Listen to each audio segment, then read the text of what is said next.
It's wonderful to be here in person at Abu Dhabi, at NYU Abu Dhabi, academic institution, premier academic institution, and moderating a panel for my institute here in the Gulf. I mean, it feels very much like I'm at home, even though we're talking about severe jet lag and being halfway across the globe, but it's a pleasure to be here. The title of the event today is Closer Economic Ties Toward Shared Prosperity.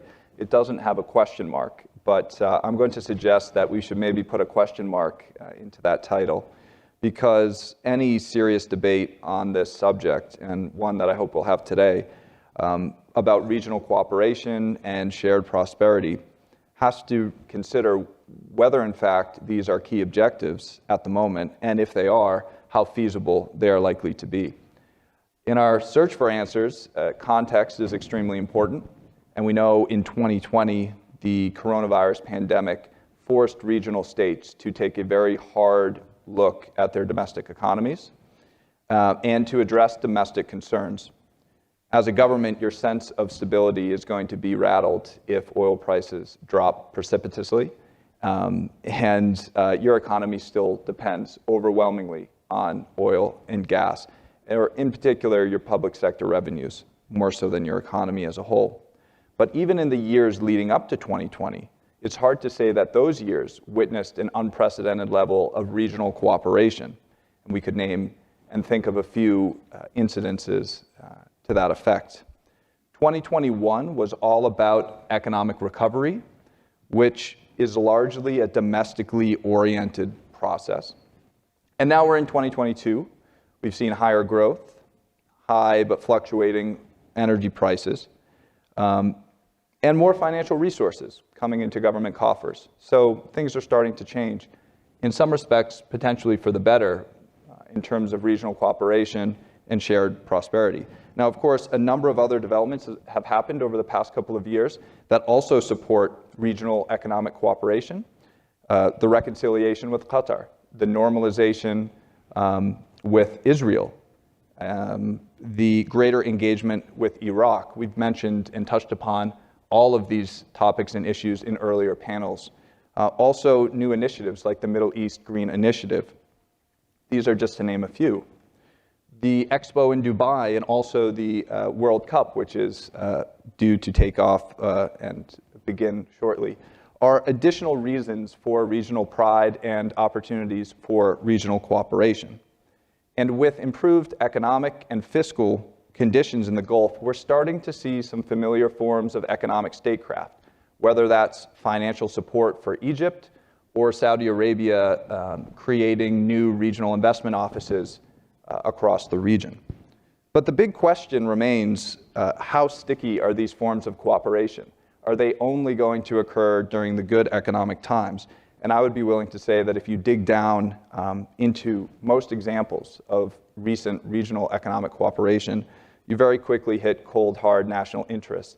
My colleagues and I, Kristen and Hussein, have been writing and talking about national interest for some time, so this is not a new idea. But given this great panel we have here, I'm most interested today to hear what they have to think about these subjects. So without further ado, I'd like to turn it over to Scott to give us a sense of the macroeconomic environment and to help us better understand the economic and commercial climate at the moment. Sure. Thanks for the introduction, Robert. And you've touched on a number of points, but before we get into discussions about regional cooperation, it'd be good to set the scene of where we are today, where we expect to go in the next couple of years, and what the medium-term outlook looks like. And I think economically, the region is doing really well. You highlighted 2020, the recovery in 2021. And I think this year, the GCC and the broader Gulf is going to be one of two regions that see accelerating growth. So one of the only two regions globally to do that. And we expect that good momentum to continue into 2023. And while we have lots of talk about recessions in the US, in parts of Europe, China continues to struggle with its post-COVID recovery. I think there's good reasons to feel the region itself is on solid economic footing.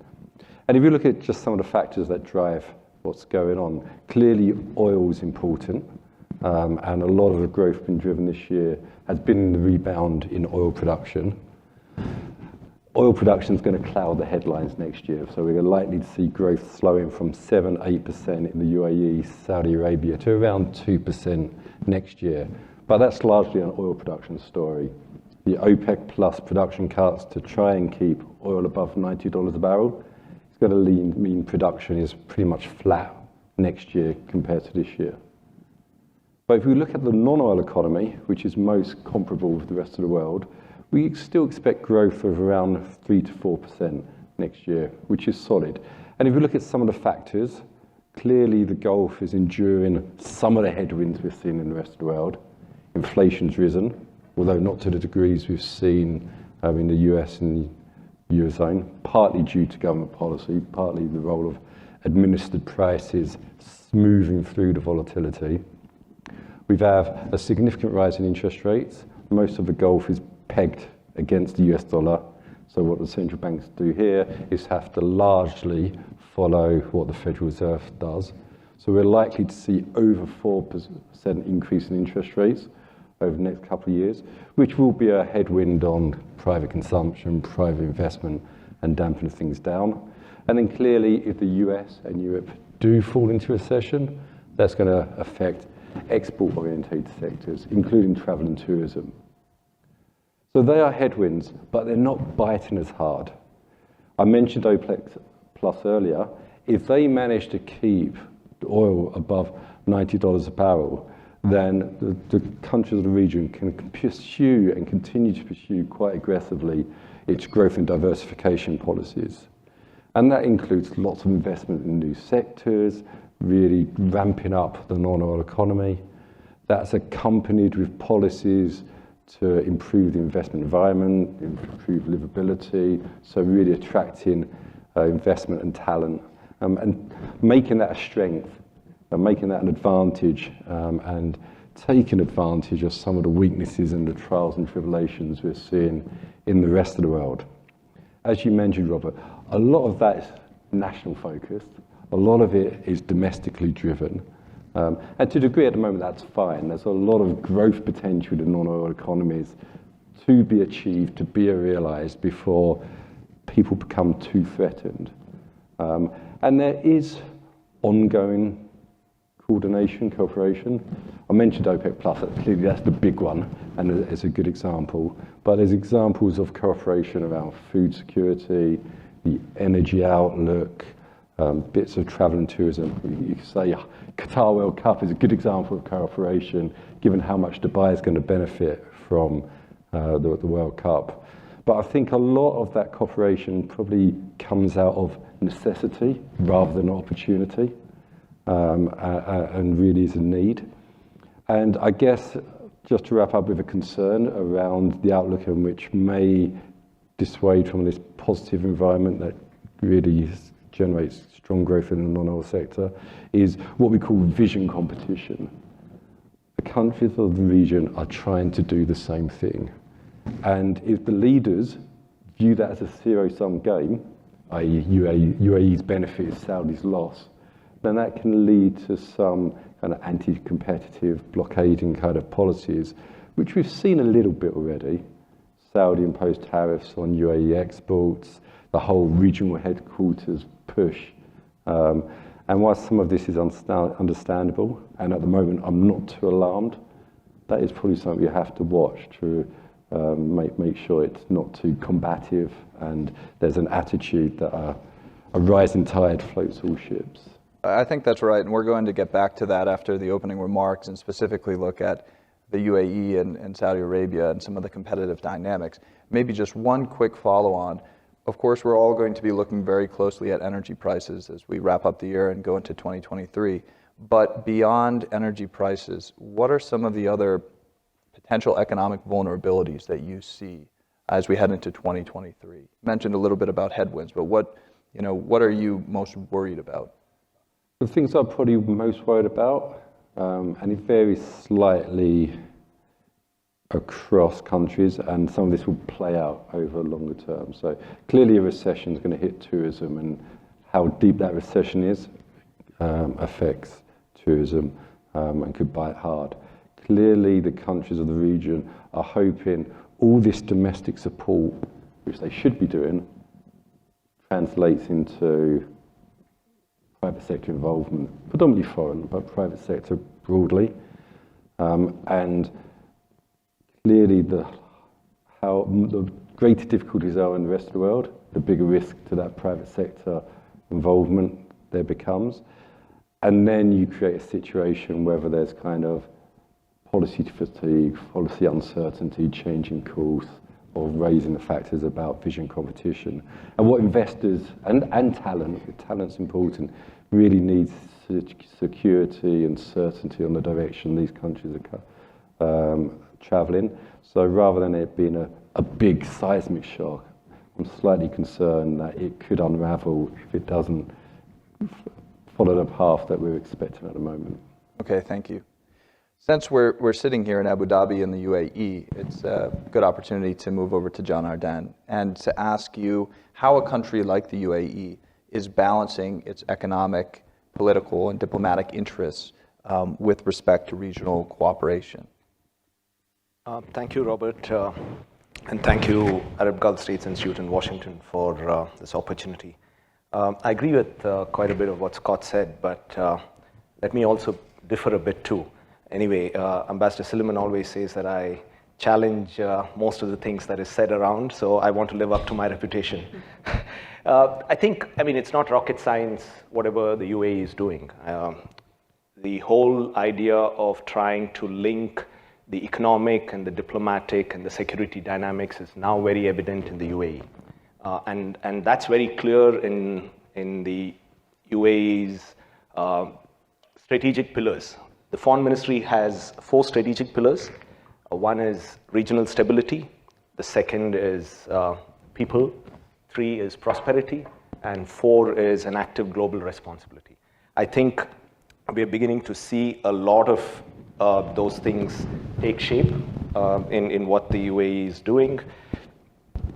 And yeah, so essentially, the UAE is now beginning to link those 3 together. They're not looking at it in silos anymore.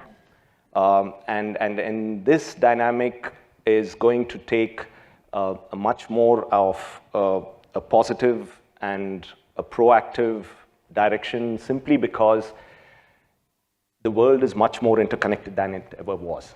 I mean, you know, we still keep talking in terms of 20th century paradigms, but I think the way the UAE is moving ahead, the way the Gulf countries are beginning to plan, I think it's extremely necessary for them to think beyond what they have normally got used to.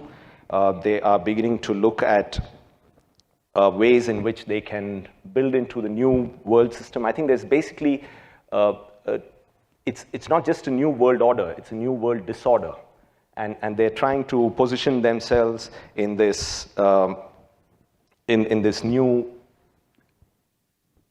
new world disorder, and beginning to actually make their presence felt as a middle power. Because I think what you're now seeing is not a demonstration of just military prowess by these middle powers. It's also about how they can use their other capabilities.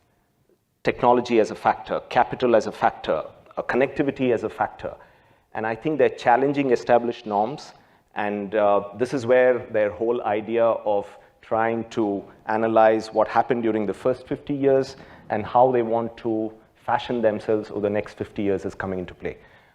They have these projects for the 50 that's come about, that's been announced. All of you are aware of it. There's also the 10 principles that will aid the projects of the 50. And central to all of them are these 4 pillars that we had talked about, the 4 foreign policy strategic pillars. It's digitalization, it's strategic autonomy, it's about diversification, knowledge economy, emphasis on technology, industrial production, trying to emphasize beyond the oil, green energy, all of these factors. And definitely here is where we begin to see them getting innovative. They are actually thinking in terms of cooperative mechanisms, not just regional cooperation, that will continue. It's not as if that those have achieved definite results, but they're expanding beyond their comfort zone. You can actually track their foreign policies and their economic policies in terms of, well, primarily their identity is Arab. They're looking eastwards in terms of their economic orientation. They now are, for lack of better choices, they're still resigned to going along with the West for the security dynamics. Similarly, they had a completely different agenda in the first decade of this century in terms of trying to build capacity. In the second decade of the century, there has been more of demonstration of that capacity. And in the third century, the third decade, we're going to see more of a nuanced approach. And this is where their reorientation plan is coming. They've recalibrated, they've figured out that they need partnerships, they think that economic development is central to everything. They've achieved a lot in 50 years. They don't want to get caught up in any sort of a mess which will damage the gains that they've made. And that's why you're beginning to see that along with this economic diversification process, they now have a foreign policy diversification going on as well. And it also includes security diversification. So they're all coming together. And in that, they're being extremely pragmatic. It's non-ideological. I think that's the big change that we've seen. Whether they move towards Russia, whether they move towards China, and most recently, and even India and Pakistan. I think that also demonstrated India being more important than Pakistan just simply by virtue of its market size. And now Israel comes into the picture through the Abraham Accords. I'm sure you will have a lot more to talk about it. And from there comes in their new approach towards engaging with smaller group of countries. The new partnerships are all about minilateral engagement. Mohammed Baroun always talks about multi-networked world, and that's what it is now. They're trying to come together because it's inevitable that they come together. They can't do it on their own. They understand that very well. And the pie is the same. At the end of the day, there are far too many countries now reaching out for that pie. You've got to try and make sure that you have a cooperative mechanism in terms of ensuring that it's a win-win-win-win sort of situation. So I2U2 is one very good example of that minilateral thing, because I think bilateral relations are reaching saturation point. It's fine for Israel, for example, to come in from almost zero to try and think of increasing it to 1 billion, 2 billion, and a 10 billion. But what about countries like China and India or South Korea and Japan, which are already doing extremely well? Can they really double their bilateral trade bill over the next 10, 15 years? Much better that they can come together. While bilateral trade is reaching saturation point, I think multilateralism is not working very well. I think that's where the sort of new trilateral cooperation mechanisms are coming in handy. You see that there is expansive cooperation in terms of UAE, India, and Israel, UAE, Japan, and India, a host of things, the most important of which is the UAE, India, France trilateral, which is economic in the International Solar Alliance. It's even gone up to the stage of naval cooperation. They're conducting joint naval exercises. So around the place, we see these sort of cooperative mechanisms. I think the message is very clear that nobody can milk us the way they milked in the past. We need to be treated as equals at the table. We will demand our pound of flesh. We will milk everyone. That's the sort of approach that they're beginning to adopt. And they're also sending a message saying, change or you will be changed. In that sense, I think if you look at it from the Gulf Asia perspective, it's Mumbai, Shanghai, Abu Dhabi, or goodbye. Well, to follow on about your point about new mechanisms, you also see the comprehensive economic partnership agreements as well, or CEPAs, coming into play, and the UAE has been very aggressive, reaching out to large markets around the globe to sign these CEPAs and to enhance relations. So I think even on a bilateral front, we still do see, if not the same approach to bilateral relations, new avenues to enhance relations. Right now, I'd like to switch gears a little bit to another country in the Gulf region, a not insignificant country, Saudi Arabia. And I think it's safe to say that the pace of economic change in Saudi Arabia is incredibly ambitious and aggressive. But my question, and I'll pose this to Ambassador Welch, is to what degree does the Saudi government need a robust regional economy and strong regional partnerships to accomplish the very ambitious goals and aims that are under Vision 2030 and that are part of this economic transformation plan? So, of course, Saudi Arabia needs to have the confidence that the GCC region is stable, secure, so it and the rest of the GCC can become prosperous. But I see that as not too deep a concern for the Saudis. Why do I say that? And this may be part of the question about prosperity in the area. Actually, intra-GCC trade is relatively modest. Oddly, we're coming off a boycott within the GCC of one of its members. And there is some competition for business between the GCC countries and some pressure from Saudi Arabia in particular to get foreign companies to headquarter there, as an example of that. But I think there's also a difficulty that the Gulf countries have not yet come to grips with. They've experimented with it in the past, but haven't addressed it in the present. And that is, it's some feature of this headquarters questions. I would call it regulatory competition. Increasingly, the Gulf economies are modernized and global in their outreach. Their accounting standards, their stock markets, try to operate and do in fact operate to a global standard. But they do have some competition between them too on what that includes. And this question of regional headquarters is an example. It's not the only one. Second problem that's common to all of them is how do in the coming years, how does the private sector generate jobs? Generally, governments have provided jobs for the people. And that, I think, is a common challenge, and I don't see a uniformity or even much consultation about how to provide that answer. Although some of the initiatives in the hydrocarbon sector are promising in that regard as they corporatize and then privatize entities that are part of it. There are some real opportunities, though, because I think while we all believe that fossil fuels are here with us for quite some time, there are new initiatives being taken and symbolic events like political conferences like COP, now in Egypt, soon to come to the UAE, are ways to highlight that. What do I mean? Because the Middle East generally and the GCC in particular benefit from lots of sun, a fair amount of wind, and a lot of hydrocarbons, you can combine those things in different and innovative ways. And they're going to compete among each other to do that. There have been green hydrogen initiatives announced in Egypt, and I would expect more will be forthcoming here. Renewables will be an area both for potential cooperation, but also competition.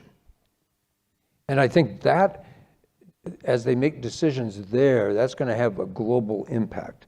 Because why do I say that?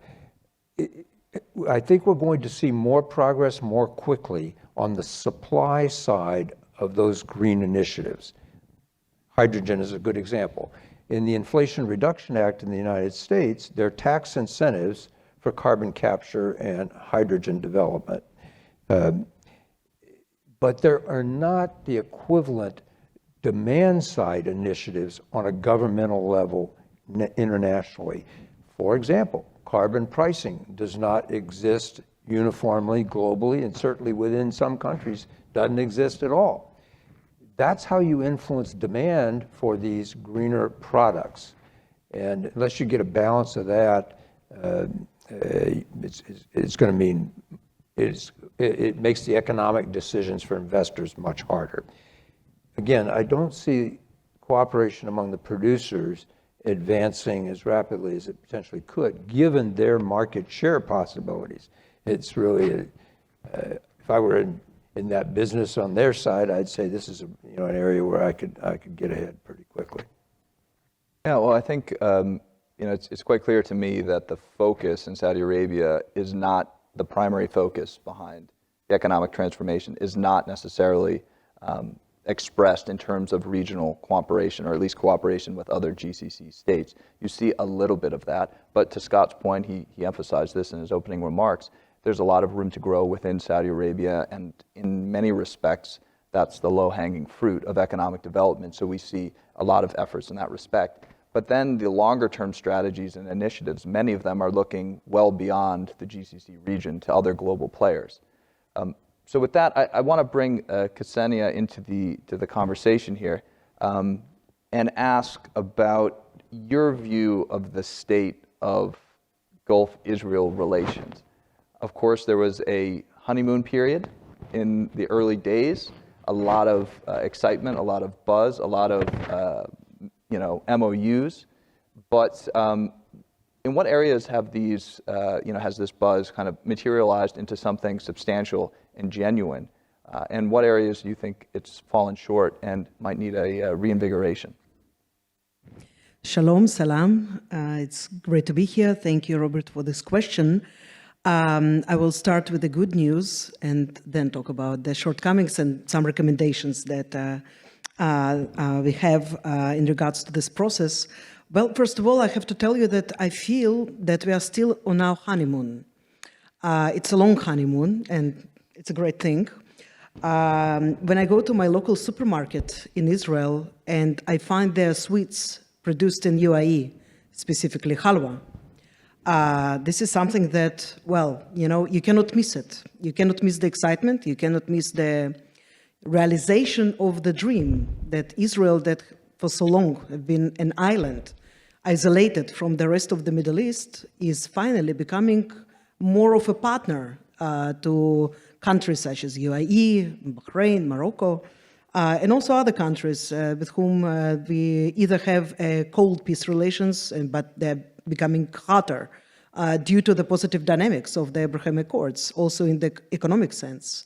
And when I'm scrolling in my social media, then I see my friends going back and forth on business, on for travel to the, here, this and the Arab Gulf, or other Arab countries. And I do see a significant change, a departure completely from what we experienced until so far.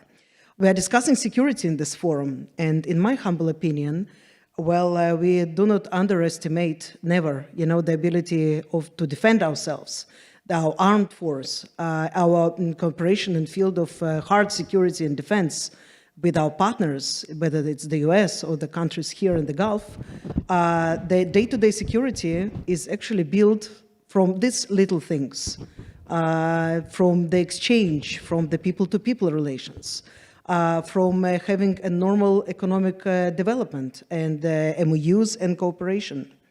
So according to Israel's Ministry of Economic Affairs, the trade between the countries reached about 1 billion in 2021. And since the beginning of the year, we are already hitting at 1.4. This was in October. And we do not count the services here, which is additional 200, 300 million.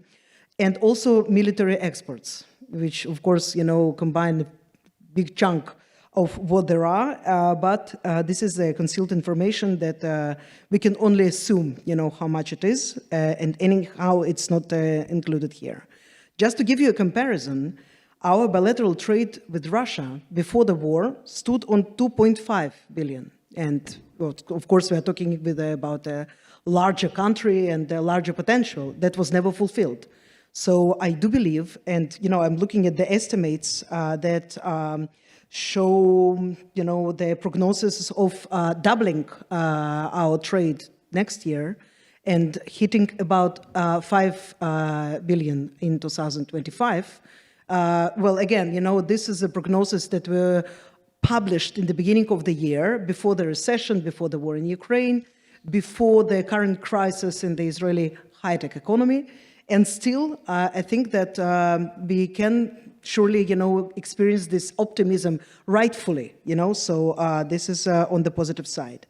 Now, a few words about some of the shortcomings. So the most famous fund that was established as a result of the Abraham Accords, with 10 billion that were promised by the president, the Sheikh Mohammed bin Zayed, it was frozen due to the ongoing political chaos in Israel.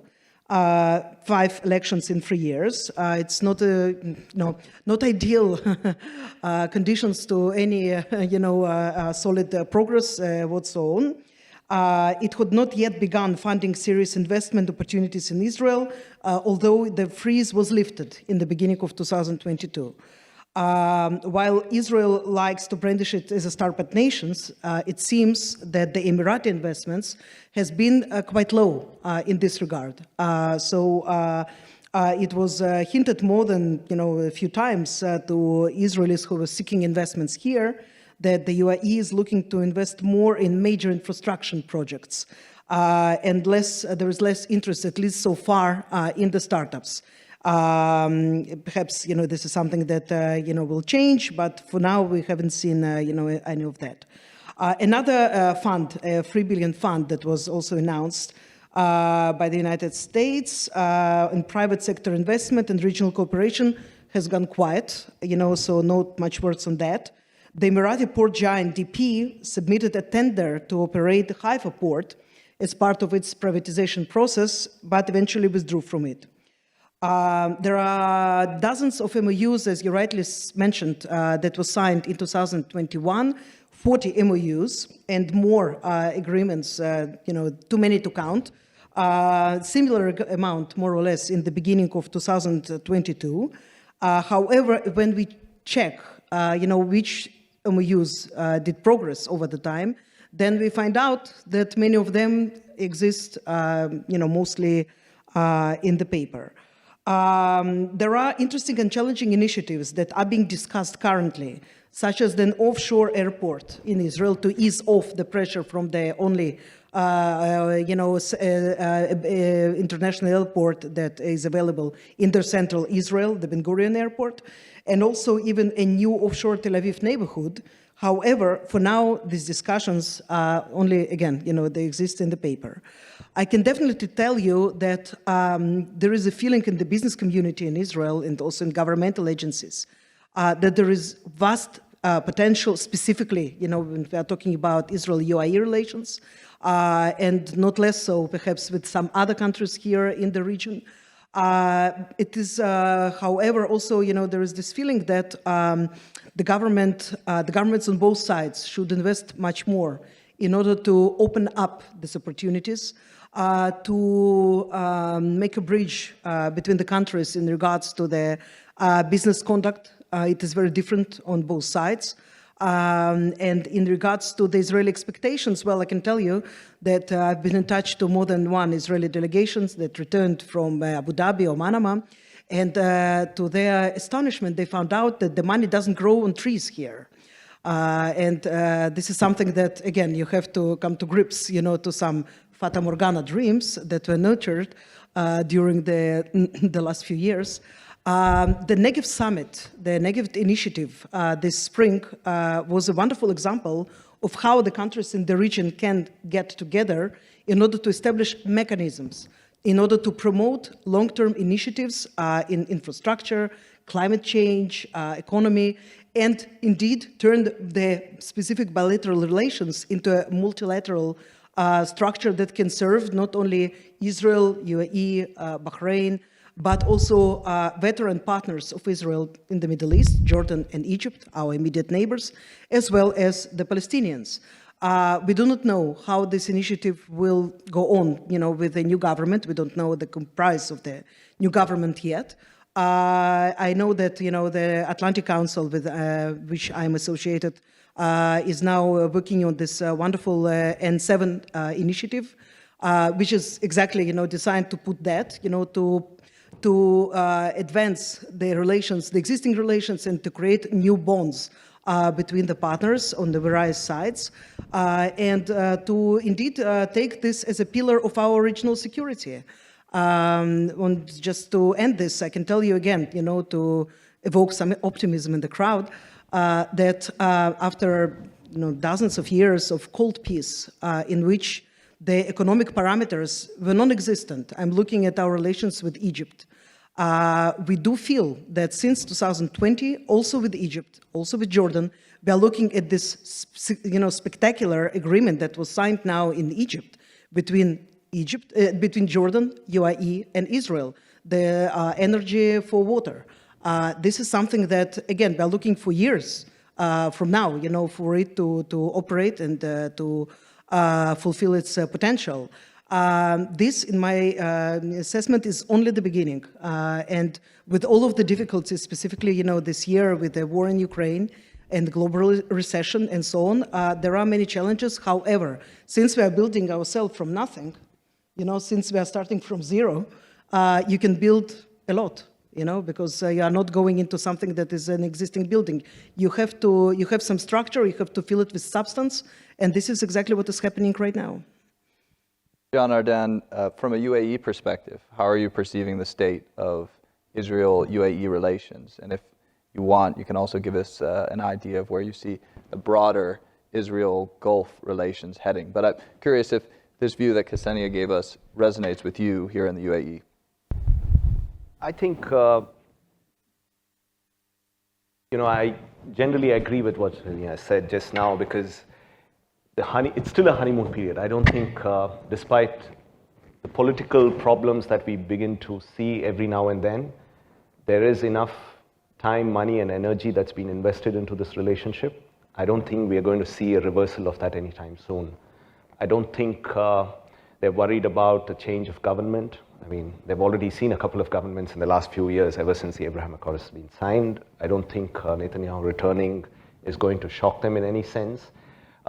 And this is an investment that they've made for the long term. I don't think this was something that they signed up for just to, harvest some low-hanging fruits. I think there's a larger game plan involved in this, and they will remain invested.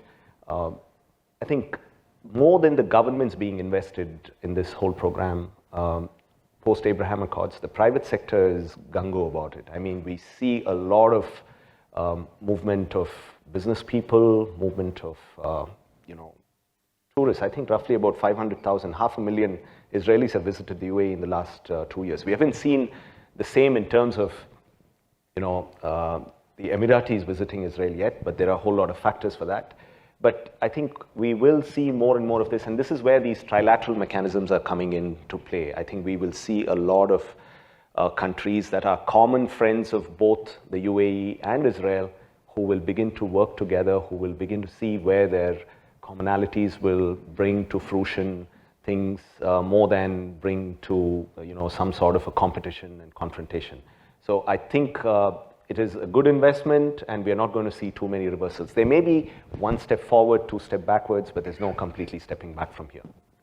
Earlier today, we were speaking about some of the foundations of economic ties and looking at other people-to-people ties, economic or academic exchanges, some other forms of interaction that can support business dynamics, that can support economic engagement. Would you like to speak to that and where you see those forms of engagement going, how they've been unfolding?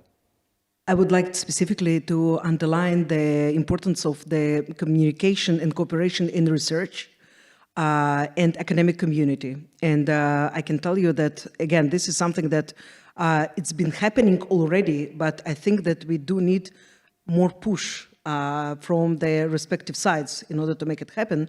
I'm talking specifically about MOUs between the universities. Almost every university in Israel now has an MOU with Emirati, Bahraini, and Moroccan universities. Again, it's been just 2 years. So, and there was COVID, and there were other circumstances, political chaos in Israel. We already have an exchange of students. And I think, again, if we are looking at the example of, United States being a hub for students and talents from around the world, Why don't we deserve to have this kind of hub here in the region, to have also exchange of the local talent, without undermining, of course, everything that's happening in the US. But then again, we are looking at the MOUs, they look great. We are looking at the numbers, and then you see you have 2 students from here and 3 students from there. I recently wrote a recommendation to an ex-student of mine from the Herzliya Reichman University that decided to go for his MA here in Dubai. I was extremely happy about this, but there is one. And I believe that much more, can come for us in Israel. It means not only, the exchange of talent, capabilities, and so on. This is a given. But there is also this human factor. The new generation of aspiring leaders, those who will lead our countries in 10, 20 years and so on, have to be brought up knowing each other, growing in the similar academic environment, talking the same language, understanding the difficulties and the challenges of the region, and of particular countries and so on. So again, this is a work in process. I see much more progress, for example, in academic research and scientific research specifically. There are labs in Tel Aviv University specifically that, they're already working on the, pharmacy and medicine projects that are spectacular, and that we don't have just enough time to discuss all of them. In the academic sphere, I anticipate that there will be more.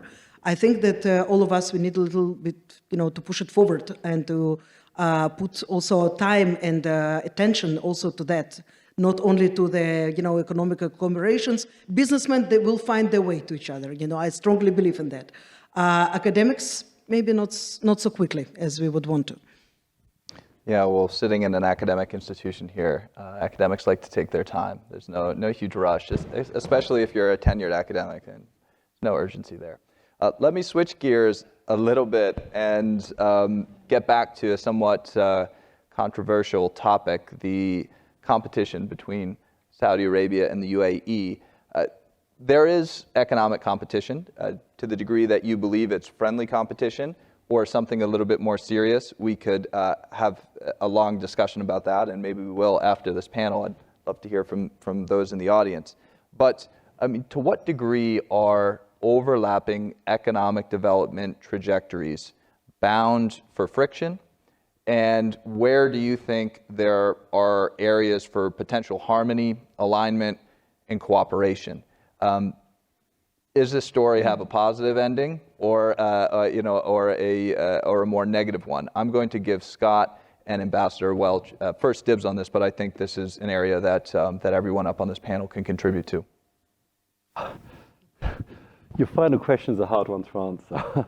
I'm an optimist for the region. I think there's enough opportunity, enough vision, enough leadership, and enough money to achieve success here. I think what it requires is what I mentioned earlier, a realization and understanding that we're not talking about a zero-sum game. The EU's not being about France bettering than Germany, and it's about growing together and achieving a lot together and having a positive environment to do that. It's the same with ASEAN. And the optimism has to be that the leadership realizes that, and that a strong UAE will benefit Saudi Arabia. I think the UAE is probably comfortable that a strong Saudi, a prosperous Saudi will benefit the UAE ultimately. And maybe that highlights that the risk here is maybe more one-sided than a generic thing across the GCC. And I think what works in the favor, let me say what works against it, is Saudi Arabia is trying to catch up. It's seen, and there's probably slight concern that some of the space that it wants to operate in is already occupied, and it sees this concern that there's significant amount of money that it... Can you turn my mic on? Hello? I think it's a question of just turning it up a little bit. Can you hear? Is that better? No? Yeah, I'll give me that. Sorry about that. It should just turn on. So the challenge, the concern is the role of catch-up. And if you try to move too quickly, you may be more tempted to make those policy missteps that are hurtful for your competitor rather than positive for yourself. But I think on the whole, because there is a lot of headroom that we spoke about, there's a lot of Saudi can do and develop domestically before it worries or feels that it has to, or other countries in the region are being a constraint, that we can move slowly. And you've highlighted, best way to prove that cooperation works is to try it out. It identifies those sectors where working together is clear benefit, and that spills over. And I think the obvious one is energy. The GCC is still going to be an energy economy for a long time. Without sounding like a marketeer for Aramco or ADNOC, it may no longer be an oil economy and wants to diversify away from an oil economy, but it will be increasingly become an energy economy. And the investment in new energy technologies, be it hydrogen, may it be green ammonia, by renewables, and the networks that are needed to distribute that to market is going to be of critical importance for everyone, who's best done together. There's issues around food security and food generation, and if COVID has taught us anything, supply chains are vulnerable, and a lot more vulnerable than we were concerned about. So the whole food security and food network and food production should stimulate cooperation. And those positives will breed positives and can spill over into things like travel and tourism. Although every country in this region wants to be a tourism hotspot, I don't think Saudi Arabia is going to compete for Dubai's tourism. It's a different kind of market. And increasingly, especially in a world which is environmentally conscious, people aren't going to come to the region for a long weekend. They're going to come for 2 weeks. And then you want a kind of integrated tourism market so everyone has that variety and captures their part of the market and boosts. And I think you can start building examples of across a lot of sectors where those positives can breed positives. And the happy ending, if you like, to the story is those positives outweigh the kind of in-country value leakages fear where there's a concern that all the consultants that are going to Saudi Arabia is just transferring rials to dirhams and Saudi will ultimately lose out. I mean, there are some lessons learned here in the UAE about friendly competition, kind of mutually beneficial competition. You need not look much farther than the IFC in Dubai and Abu Dhabi Global Markets here in Abu Dhabi. I think even on that level of managing, emirate level economic autonomy and economic development trends is something that the UAE and Emiratis could definitely share and incorporate on a regional level with their Saudi counterparts. Ambassador Welch, do you want to weigh in on this issue? No, I'd love to.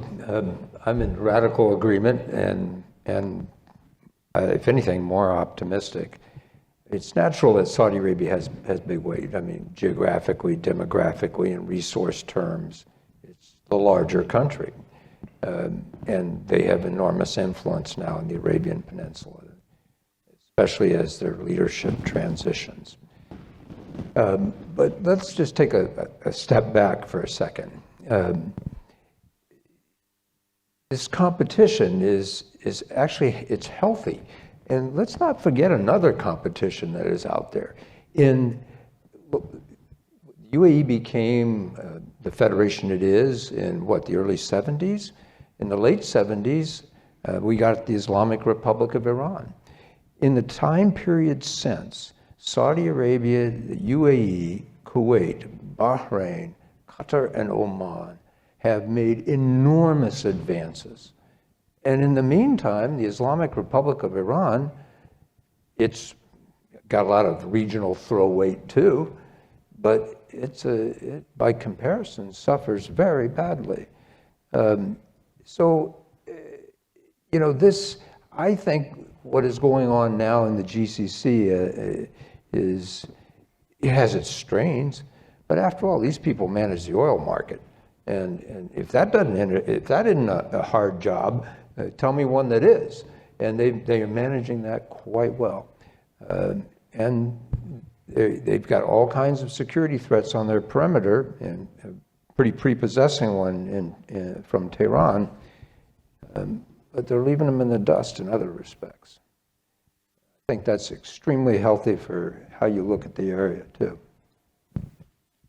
Senia, you have, from the Israeli perspective, you have one country, the UAE, that's engaged in normalization, newly formalized ties, fairly large economy, but certainly not as large as Saudi Arabia, nor is the population anywhere as large. Also, Saudi Arabia, and in particular, some of the large giga projects like NEOM are located much closer to Israel. So how are some of the Israeli business community looking at these two countries and weighing some of these dynamics that we're talking about? So there is definitely an expectation that the Abraham Accords will keep growing. And at some point, I think that some people were hoping that it will happen sooner than later, that Saudi Arabia will also join the club of the normalizers. So this was actually a kind of a burst of expectations, so when will it happen? And I can tell you that the business community does not wait for that to happen. There is cooperation that is ongoing for many years.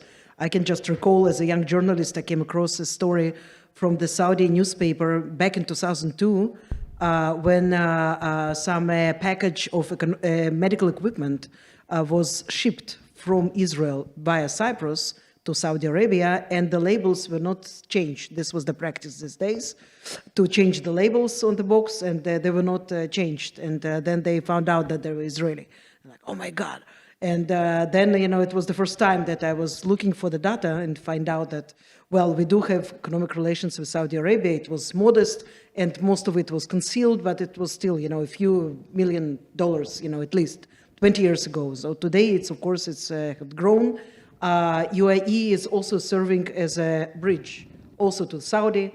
Of course, not to the degree that Israeli business community would want it to see.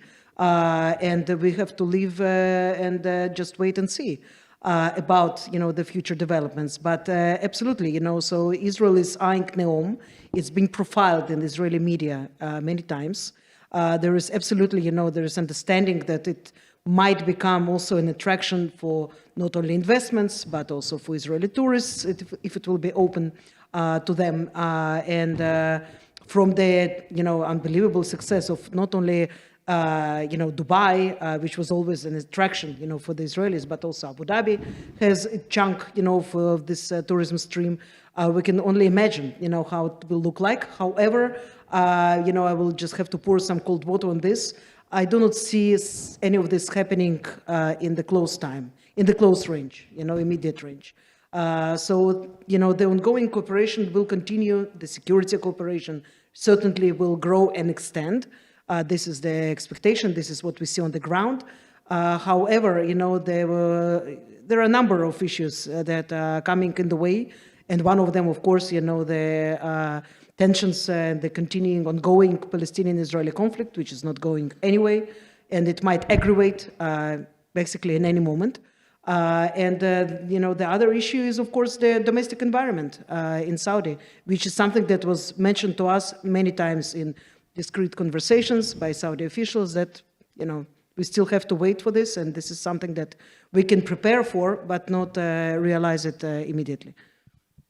John Ardan, you get the last word on overlapping development trajectories in Saudi Arabia and the UAE. Do you see any clear winners in particular sectors or industries? And, is there an avenue for a kind of happy ending to this story? I often joke that it's not the Gulf Cooperation Council anymore, it's the Gulf Conflictual Council. They're constantly going to compete, but I think they will keep they will avoid confrontation at a major level. They will continue to engage. One actually just needs to take a look at the GDPs of the 6 GCC countries from about 1995 to 2020. Over a 25-year period, you've seen that economic growth has actually divided the GCC countries rather than bringing them together. Qatar's GDP in 1995 was about $7 billion. Today it's nearly $200 billion. In these 25 years, Saudi Arabia's and the UAE's GDPs have doubled. So obviously, we are beginning to see that economic empowerment of each of these countries is actually bringing about more of differences between and among them rather than bring about unity. And I think we will continue to see this sort of divisions among them. They're competing. But as you said, competition is good. And we saw that in the past, Kuwait was doing extremely well. Then Bahrain took over. Then UAE has come into play. And now Saudi Arabia perhaps is going to compete and become what it wants to be. That's the sort of vision. I mean, look at what happens in Southeast Asia. Singapore does everything very well at first. And then the rest of the Southeast Asian countries begin to replicate what Singapore does and does it better. And Singapore has to reinvent itself. So the onus is really on the UAE to try and really, come up with new plans, innovate. And I think innovation is the name of the game. And this is what we're going to see more and more. It's hard to tell who's going to win the race at the end of the day. But I hope it's more of a win-win situation than otherwise. We are nearing the end of the talk. We still have time for a bit more discussion. But if you do have questions, just try to flag my attention, and I'll work it in before we go down. Ambassador Wisner, would you like to take the floor? What foreign enterprise, private enterprise, is prepared to do to invest in this region? We see plans for growth, we see 2030, but we see foreigners largely coming here to sell goods or to build things, but have they begun to make real choices, international business, to make real choices about investing in the region, putting their own talent, their own capital at risk, at stake, in producing from the region either goods or services? What directions, beyond the energy sector, which is very clear, what directions can we look to see foreign investors come here with a view to being partners and making a product or a service that they'll sell abroad? Scott, do you want to take this, as this is right at the heart of your day job here, thinking about these issues? So.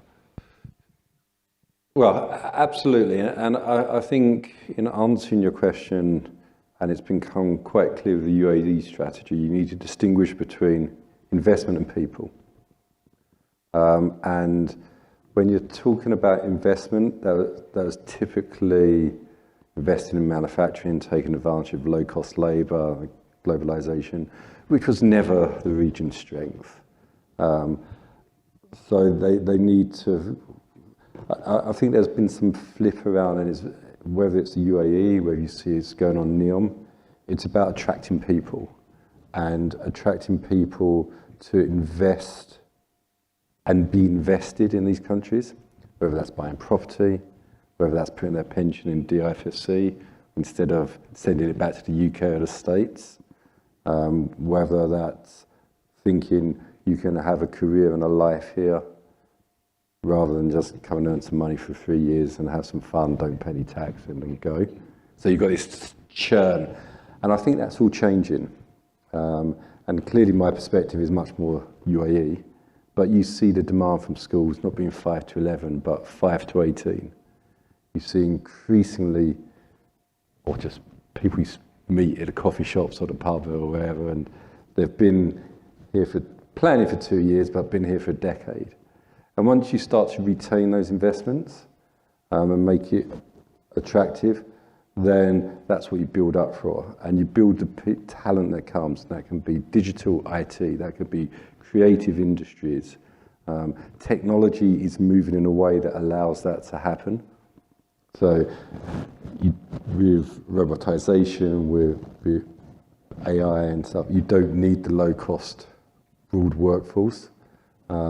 And I feel that it's increasingly going to be talent-led investment, and that would build up.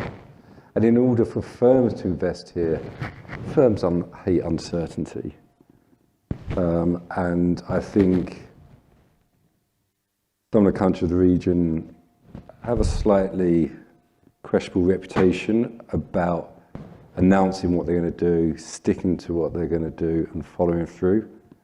And with a combination of people and countries like Saudi Arabia, UAE, Qatar, staying the course on their development agenda, communicating it clearly, following it up with policies and investment, then I think foreign investment will follow. Maybe not next year. I think the global economy has to pick up a bit first, but in the more medium term, I see a relative positive cycle of policy continuity, talent retention, and foreign investment. Ambassador Welch, you wanted to follow on. Yeah, and I forgot to say something on tourism too. People forget that Saudi Arabia is actually the biggest tourism destination in the region. Every single year, millions of people make the Hajj and Umrah. What they're trying to do now is try to reduce the amount the government has to pay to subsidize that and increase the value they get from it. There's a big investment opportunity there. The reason I said competition is a good thing is, let's just take the hydrocarbon industry for an example. Years ago, Israel, Egypt, and American investors cooperated in building a pipeline, each having a piece of the action, private investors. That's entirely possible to do again. In fact, it already has been done in a couple of cases within the region. National oil companies need to think differently about how they attract investment, which is entirely possible to do. Here in the UAE, frankly, I think they have a more innovative model than some of the other GCC countries.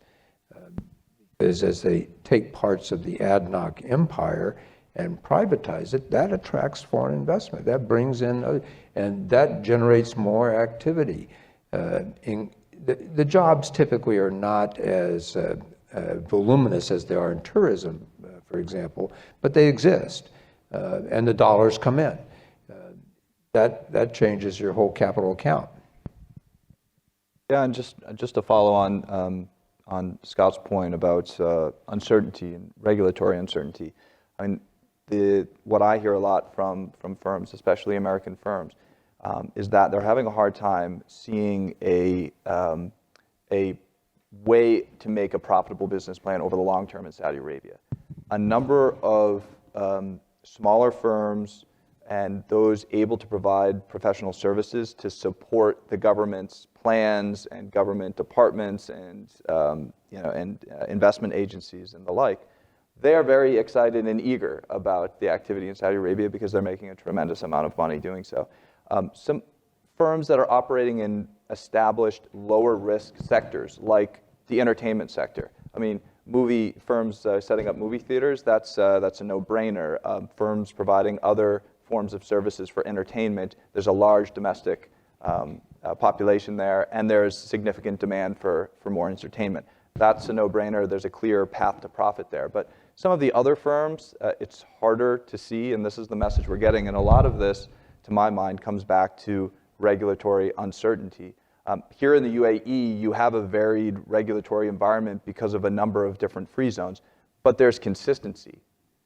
Whether it's Jebel Ali or DIFC or other free zones here, they've been around for a long time. They have a positive reputation, and they have consistency in their regulatory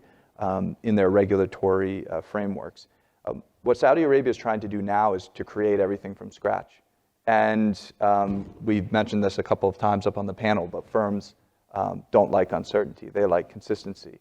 And that's going to be the big struggle in Saudi Arabia. Even if you are able to create the best-in-class framework for regulatory rules and regulations managing firms, it's going to take time to build trust.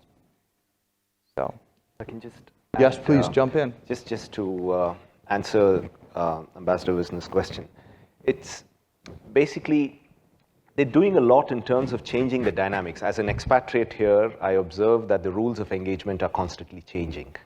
And that's something that's good for the market. Of course, there is going to be some sort of subaltern, sort of issues that will come up. But generally speaking, we saw that the entire business model evolved. And Robert's done a fair bit of work on free zones here in the region. Jebel Ali basically came up because no big company would come and establish their business here if you were always going to have a local partner, that was essential for a business. Now we've actually seen that that has been removed too. Outside the free zones, you can now start your own business. You don't need a local partner anymore. So that should be encouraging for a lot of companies to come and open up business out here. They have brought about a whole lot of social reforms, unimaginable even a couple of years ago, just to make sure that talented people can come in and live their life here, do what they want to do out here, and continue and move on. We've also seen a lot of issues dealing with trying to promote the idea of, for example, I mean, we always thought that this was a country which was investing abroad. We never thought that this country was actually seeking investments. But the 10-year plan, over the next 10 years, the UAE wants to actually attract $150 billion in investment. They have plans to sign the comprehensive economic partnership agreements with about 10 countries. They have something called the 10 into 10 program that they have introduced, which is basically identifying 10 countries with whom they want to enhance trade by 10% over the next 10 years, which means they want to double their trade with 10 countries over the next 10 years, and also double their GDP over the next 10 years. And all this will not happen if you don't have mechanisms in play to ensure that they are attracted, even in terms of making, I mean, I always used to borrow a line from one of my sociologist friends' book, which said that the expatriates are always in a permanent state of impermanence in this part of the world, right? But now that's changed. There's a sort of semi-permanence that's come in, and that's again driven towards ensuring that the market remains dynamic, it grows. Which country in the world has doubled its population in a matter of 20 years? 2000, when I came here, it was 4.3 million. Today, it's 9.5 million. So all that has, I think, changed. I know a lot of people, just anecdotal evidence is that a lot of people who didn't have that sort of thing about staying back here, didn't have plans to stay back here, are now beginning to think in terms of making long-term investments, staying here, even if they can get visas for 5 years and 10 years. I think these are all the changes that are coming about to ensure that the region remains attractive, the UAE remains attractive, and that there is no stop in terms of their progress. We have two questions, so yep. My question is related to the title and the assumption of this session, which is that closer economic ties leads towards shared prosperity. There's a big assumption in that, and that is that there are not vulnerabilities introduced by greater economic ties. Now, you could argue that we've seen over the last couple of years, vulnerabilities are rising because of things like just-in-time, economic specialisation, globalisation and disruption of supply chains. We've also seen longer term how certain countries, if they're a monopsony buyer or a debt financer, that can lead to significant vulnerabilities in the economy, the receiving economy. So my question to you is, can you please consider the vulnerabilities that you see that the UAE gets exposed to by having greater economic ties? Because the choices that the country makes will determine the vulnerabilities. So what are these vulnerabilities that's going to arise from more ties? And I did, in the beginning of my talk, suggest maybe we needed to add a question mark to the title of this panel. So I think I'd be in broad agreement with you there about questioning the assumption. Who would like to take a stab at that? I will. Thank you, Scott. Clearly, linkages with other countries create vulnerabilities because what goes on in those countries can spill over and impact upon you. And I don't think there's any getting away from that. But I think when you make those decisions, you kind of have to maybe factor in two things. And this is quite a general answer rather than the specifics of UAE and the GCC, is you have to weigh up the risk and return. And clearly you create risks, but those closer economic ties create opportunities and returns, whether that's wider markets, greater pool of investors, access to cheaper production and manufacturing bases, which ultimately benefit your economy by allowing you to focus on what you're good at and draw in what others are better at. So that's the opportunity. And clearly you don't want closer ties with countries that are clearly inherently volatile and that exposes you. And the other thing I think we need to factor in, and you see that a lot with the policies, and it is a key lesson, as I mentioned, over from COVID, is you need to hedge your risks. You need to not be too dependent on any one country. You need to, in the same way as you spread your opportunities, you need to spend your linkages, which makes you much less vulnerable to any one country, but also creates a broader set of opportunities which a country can capitalize on in terms of different sectors and different trade relationships. Not an economist, but I will add very briefly that this is something that in Israel was widely discussed in the beginning of COVID, with very little economic ties at that point with the countries that are surrounding Israel and are close to Israel and in the same time zone of Israel. It was absolutely, the natural thing, to do after the COVID, to focus, and this is when Abraham Accords are coming in, to forge ties with countries that are close to you geographically, that in case of future disasters, God forbid that will happen, but if yes, then Israel and also the Arab countries in the region will have more potential to build on the fundament that already existed. Practically, we are looking, if I'm looking at Egypt, 100, almost 10 million population, economic relations between our countries close to zero. They are growing a little bit now due to gas agreement, but other than that, commodities, services, we have nothing. Now with the UAE, it's an extraordinary example. And again, we are focusing on specifically the Middle East. How can we grow, this volume of trade, exchange, human talents, in the region? This is exactly what we need to be doing, in the light of what had happened to the humanity during COVID. Yeah, of course. I mean, economic linkages to the global economy are going to create vulnerabilities, but I don't believe that a country like the UAE can afford not to continue to enhance those linkages. You look at Saudi Arabia, it's a bigger market, bigger economy. During 2020, they could look inward. You heard a lot about minimizing economic leakage.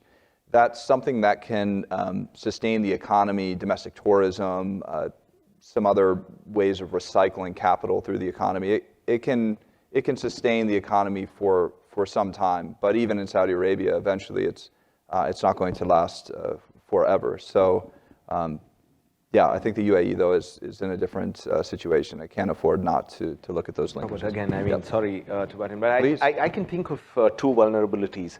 You see, I think there's going to be a bit of a copycat culture as we move forward, because the success of one model will mean that others want to replicate to achieve success in their own domain as well, which means we may not really see too much of innovation in terms of how each of these countries are going to promote their future agenda.